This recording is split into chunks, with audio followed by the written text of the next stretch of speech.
இன்றைக்கு ஆட்சி பொறுப்பேற்று 50 மாத காலமாவது. திமுக கூட்டணியில் அங்கம் வைக்கின்ற இந்த கம்யூனிஸ்ட் கட்சி, இடது கம்யூனிஸ்ட் கட்சி ஏதாவது இந்த மக்கள் பிரச்சனைக்காக போராட்டம் நடத்திருக்காங்களா? இல்ல இந்த அரசாங்கத்தை எதிர்த்து குரல் கொடுத்திருக்காங்களா?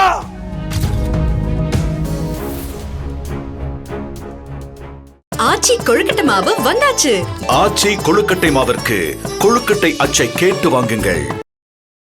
இது கம்யூனிஸ்ட் கட்சியை சேர்ந்த இன்றைக்கு கம்யூனிஸ்ட் கட்சியுடைய தலைவர் திரு சண்முகம் அவர்கள் ஒரு கருத்தை சொல்லியிருக்கார். நான் ஏற்கனவே அண்ணா திமுக நாங்க திமுக பத்தி பேசிட்டு இருக்கிறோம். அண்ணா திமுக என்ன செஞ்சது, திமுக என்ன செய்யல, திமுக ஆட்சியில் என்னென்ன குறைபாடுகள் என்று சட்ட ஒழுங்கு சீர்கேடு, அண்ணா திமுக அறிவிக்கப்பட்ட திட்டத்தை கைவிட்டுட்டாங்க, இதையெல்லாம் நாங்க சொல்லிட்டு வரோம். ஆனா கம்யூனிஸ்ட் கட்சி திமுக கூட்டணி அங்க வைக்குது. அவர்கள் எதை பற்றியுமே பேசுவதில்லை. இன்றைக்கு ஆட்சி பொறுப்பேற்று 50 மாத காலமாவது. திமுக கூட்டணியில் அங்கம் வைக்கின்ற இந்த கம்யூனிஸ்ட் கட்சி, இடது கம்யூனிஸ்ட் கட்சி ஏதாவது இந்த மக்கள் பிரச்சனைக்காக போராட்டம் நடத்திருக்காங்களா? இல்ல இந்த அரசாங்கத்தை எதிர்த்து குரல் கொடுத்திருக்காங்களா? இன்றைக்கு மௌனமா இருந்துட்டு என்னை பற்றி பேசுறார் எடப்பாடி பழனிசாமி அவர்களே. நீங்கள் எத்தனை போராட்டம் நடத்தி சொல்லியிருக்கிறாரு. அவரிடத்துல சொல்றோம், அண்ணா திமுக பல்வேறு போராட்டங்களை முன்னெடுத்து நடத்தி இருக்குது. நீ பாத்தீங்கன்னா 122 போராட்டம் அண்ணா திமுக ஆர்ப்பாட்டம் போராட்டம், 122 ஆர்ப்பாட்டம் போராட்டம் திராவிட முன்னேற்ற கழகத்தை எதிர்த்து நாங்க நடத்தி இருக்கிறோம். நீங்க திமுக ஆட்சி இன்னைக்கு விவசாயிகளுக்கு விரோத ஆட்சியா செயல்பட்டு இருக்குது. இன்னைக்கு பாத்தீங்கன்னா விவசாயிகளா தொடக்க வேளாண் கூட்டு வங்கியில கடன் பெறுந்தாங்க, எளிமையா கடன் வாங்கிட்டு இருந்தாங்க. இப்ப திமுக ஆட்சியில சிபில் ஸ்கோர் என்ற ஒரு விதியை புகுத்தி பல்வேறு ஆவணங்கள் கொடுத்தால்தான் பயிர்க்கடன் கிடைக்கும் என்று ஒரு சுற்றறிக்கை வெளியிட்டு சென்ற போது அங்க இருக்கின்ற விவசாயிகள் இந்த குறைபாட்டை சொன்னாங்க. பாரத பிரதமர் திருச்சிக்கு வந்த பொழுது அவரிடத்தில் மனு கொடுத்த உடனடியாக சிபில் ஸ்கோர் ரத்து செய்யப்பட்டது என்று அடுத்த நாளே தமிழ்நாடு அரசு சுற்றறிக்கை வெட்டிட்டாங்க.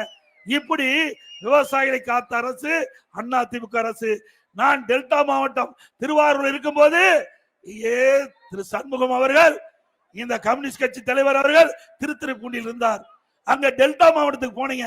அப்ப விவசாய குறைகளை கேட்டு இதற்காக போராட்டம் நடத்தது உண்டுங்களா? இல்ல விவசாயிகளுக்காக போராட்டம் நடத்திருக்காரா? இந்த ஏழை மக்கள் விலைவாசி உயர்ந்து போச்சு, அதை எதிர்த்து இந்த அரசாங்கத்தை எதிர்த்து போராட்டம் இருக்காரா? இன்றைக்கு விண்ணை முட்டுக்கிட்ட அளவுக்கு விலைவாசி உயர்ந்துட்டு, அரிசி விலை உயர்ந்து போச்சு. அண்ணா திமுக அரசு, அண்ணா திமுக ஆட்சியில் இருந்ததை விட திமுக ஆட்சியில சுமார் 40% அரிசி விலை உயர்ந்தாச்சு, பருப்பு விலை உயர்ந்து போச்சு, எண்ணெய் விலை உயர்ந்து போச்சு. இப்படி ஏழை எளிய தாழ்த்தப்பட்ட மக்கள் விலைவாசி உயர்வால் பாதிக்கப்படுறாங்க. அதற்காக இந்த கம்யூனிஸ்ட் தலைவர் போராட்டம் நடத்தியிருக்கிறாரா அரசாங்கத்தை எடுத்து? இன்றைக்கு தூய்மை பணியாளர்கள் சென்னையில போராட்டம் நடத்திட்டு இருக்காங்க. அண்ணா திமுக ஆட்சிக்கின்ற பொழுது பல்வேறு கோரிக்கையை வலியுறுத்தி தூய்மை பணியாளர்கள் சென்னையிலே போராட்டம் நடத்தினாங்க. அப்பொழுது எதிர்கட்சி தலைவராக இருந்த ஸ்டாலின் அவர்கள் அந்த போராட்டத்திலே போய் கலந்துட்டு திமுக ஆட்சிக்கு வந்தோட உங்களுடைய கோரிக்கைகள் நிறைவேற்றப்படும் என்று வாக்குறுதி கொடுத்தீங்க. தேர்தல் அறிக்கையிலையும் தூய்மை பணியாளர் கோரிக்கை ஏற்கப்படும் என்று அந்த வாக்குறுதி கொடுத்தீங்க. இப்போ அந்த வாக்குறுதியை நிறைவேற்ற வேண்டும் என்று தூய்மை பணியாளர்கள் சென்னை மாநகராட்சியில் போராட்டம் நடத்தி கொண்டிருக்கின்றார்கள். இப்பொழுது அதை ஸ்டாலின் கண்டுகொள்ளவில்லை.